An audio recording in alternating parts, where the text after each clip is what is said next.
قربان جائیں۔ نوجوانوں ذرا غور کرنا، میرے نبی کریم صلی اللہ تعالی علیہ وسلم کے بارے میں حضرت عائشہ صدیقہ فرماتی ہیں کہ عرب کی کواری لڑکیاں بڑی حیا والی ہوتی تھیں، لیکن اللہ کے پیارے رسول صلی اللہ علیہ وسلم عرب کی کواری لڑکیوں سے بھی بڑھ کر حیا والے تھے۔ یہ ہمارے بچے مذاق میں ہمیں کئی دفعہ کہتے ہیں شادی کرا دو، شوگل میں کہہ دیتے، ابا کو کہہ دیتے ہیں، ابا کو منہ پہ آگے کہہ دیتے ہیں، کہتے ہیں یہ بڑا بھائی مصیبت بن گیا، یہ ہٹے گا تمہاری باری آئے گی۔ آپ کچھ ایسی باتیں کر رہے ہیں، کچھ ایسے انداز آپ اختیار کر رہے ہیں جو وزادار لوگ کرتے نہیں۔ شرم و حیا سے وہ چیزیں ٹھل جاتی ہیں، جو باتیں ہمارے بچوں کی زبانوں پر بے باکی کے ساتھ آنے لگی ہیں۔ یہ جو ہمارے لڑکے بن سنور کے نکلتے ہیں، یہ جو میک اپ کا خرچہ لڑکیوں کے برابر لڑکوں کا ہوتا جا رہا ہے، یہ جو لڑکے بھی رات کو چہرے پر کریم لگا کر کے سوتے ہیں، یہ بتا سکتے ہیں کہ مقاصد کیا ہے؟ بتا سکتے ہیں؟ یعنی بچے بھی بغیر شیمپو کے بال نہیں دھوتے، مثلاً کیا کرنا ہے آپ نے اس کا؟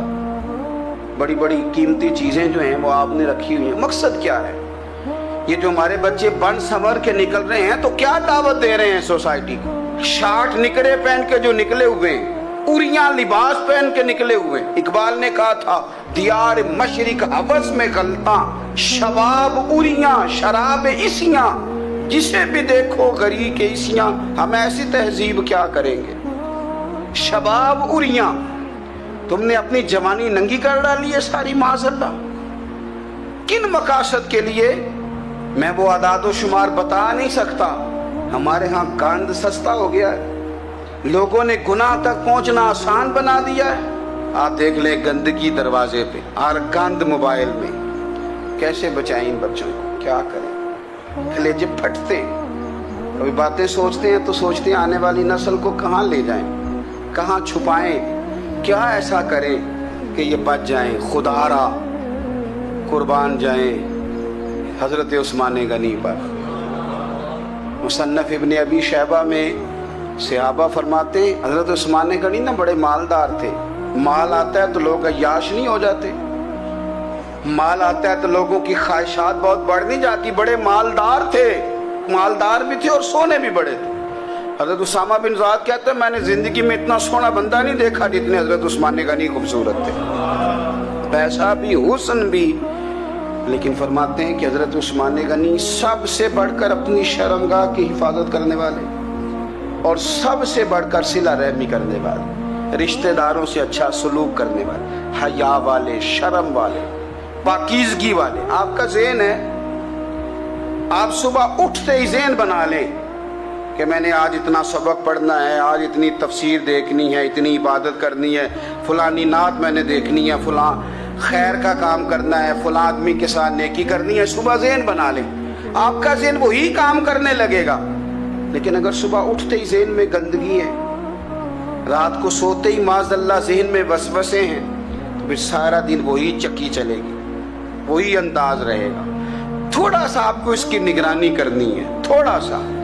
فحاشی، عریانی یہ تیزی سے پھیل رہی ہے، تیزی سے گندگی لوگ کشید کر کے لاتے ہیں۔ اور حیا کا مطلب صرف اتنا ہی نہیں ہے آپ زنا اور بدکاری سے بچیں، آپ اپنی زبان کو بھی حیا والا بنائیں۔ کوئی کچا کمزور جملہ، گندی بات، گالی کبھی بھی زبان پہ نہ آئے، آپ کا انداز حیا والا ہو، بے باک ہو جانا، بے باک بولنا۔ میں باریکی سے اس بات کو سمجھتا ہوں، اور میں آپ کو بہت ساری بزرگوں کے ارشادات کا نچوڑ عرض کرنے لگا ہوں۔ آپ اپنا ذہن صاف کر لیں، آپ کے بہت سارے کام ویسے صحیح ہو جائیں گے، کیونکہ ہمارے دین کے اندر زیادہ اجر نیتوں اور ارادوں پہ ملتا ہے۔ آپ کے جو اندر کی پاکیزگی ہے وہ بہت سارا فضل لاتی ہے اللہ کا، اور اگر دل ہی نہ پاک ہو، ذہن ہی نہ پاک ہو، تو وہ خیر کی چیزیں کس طرح کر کے داخل ہوں گی؟ نوجوان میری بات پر توجہ کریں۔ فرمایا وہ لوگ جو اپنی شرمگاہ کی والذین ہم لفروجہم حافظون، وہ لوگ جو اپنی شرمگاہ کی حفاظت کرتے ہیں۔ حضور غوث پاک رضی اللہ تعالیٰ عنہ فرمایا کرتے تھے، دو چیزیں انسان اپنی سنبھال لینا، ایک پیٹ اور ایک شرمگاہ، تو فرماتے تھے ولایت اس کے بڑی قریب آ جاتی۔ ہم نہ ان لذات میں الجھ جاتے ہیں۔ سیانے سیانے بندے، روٹی کمر سیدھی کرنے کے لیے کھانی چاہیے، زبان کے ذائقے کے لیے نہیں کھانی چاہیے۔ یہ زبان کا ذائقہ لگ جائے یہ کہیں کا نہیں چھوڑتا انسان۔ اپنی شرمگاہ کی جو لوگ حفاظت کر لیتے ہیں، کوئی بڑے سے بڑا گناہ کرنے سے بھی بندہ کافر نہیں ہوتا، بندہ کفر کرنے سے کافر ہوتا ہے۔ گناہ بڑے سے بڑا کرنے والا بھی گناہ گار ہے، کافر نہیں۔ لیکن بعض گناہ ایسے ہیں جو جس وقت بندہ کر رہا ہوتا ہے اس وقت وہ مومن نہیں ہوتا۔ میرے نبی کریم صلی اللہ تعالیٰ علیہ وسلم نے فرمایا، جب کوئی شرابی شراب پیتا ہے اس وقت مومن نہیں ہوتا۔ جب کوئی چور چوری کرتا ہے تو اس وقت مومن نہیں ہوتا، اور جب کوئی زانی زنا کرتا ہے تو تب وہ مومن نہیں ہوتا۔ اتنی دیر کے لیے اس کے دل سے ایمان نکال لیا جاتا ہے۔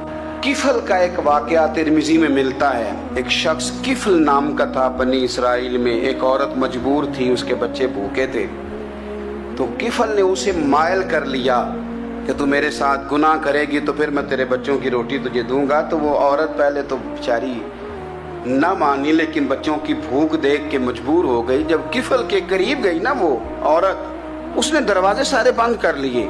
ترمذی شریف میں اس کا واقعہ موجود ہے۔ چاروں جانب سے بند ہو گیا سارا کچھ، لیکن جب وہ کفل کہتا ہے میں اس بی بی کے پاس جانے لگا تو عورت کا وجود کانپتا تھا۔ جس بندے کو گناہ کی طرف جاتے اس کی طبیعت میں ہیجان پیدا ہو تو معنی یہ ہے کہ ابھی ذہن پورا غلیظ نہیں ہوا، ابھی طبیعت پوری گندی نہیں ہوئی، ابھی ایمان کی بہت ساری قسمیں موجود ہیں، عورت کا وجود کامتا ہے۔ تو کفل کہتے ہیں کہ میں نے اسے کہا کہ سارے دروازے بند ہیں، ڈرتی کیوں ہے؟ تو کہنے لگی ڈرتی اس لیے ہوں کہ سارے دروازے بند نہیں ہوتے، ایک دروازہ کھلا ہے اور وہ دروازہ رب قدیر کا دروازہ ہے، اسے کیسے بند کیا جا سکتا ہے؟ تو کہتے ہیں جب اس نے یہ لفظ کہے تو مجھ پر بھی بات کا اثر ہوا، مجھ پر۔ تو میں نے کہا کہ اگر تو عورت ہو کے رب سے اتنا ڈرتی ہے تو مجھے تو اس نے مرد بنایا ہے، تو مرد تو ہوتا ہی وہ ہے جو اپنے آپ پر کنٹرول کر سکے۔